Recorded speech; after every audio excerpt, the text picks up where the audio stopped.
So hey guys, welcome back to the channel. In today's tutorial I'll show you how to switch account on Drive. So let's get started. At first, make sure you have the Drive app downloaded from Google Play Store or App Store, and also make sure that you have logged into your account. So let's open it.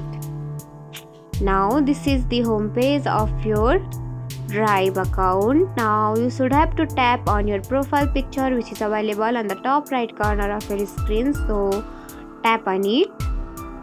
Now you will see your another accounts like this. Then you can simply tap on another accounts which you want to switch or log in like this.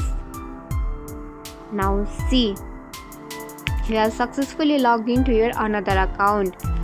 And that's it. If you found this tutorial helpful, don't forget to like, comment, share, subscribe, and also hit the bell icon for more easy tutorials. I'll see you in the next video. Till then, bye bye, take care, have a great day.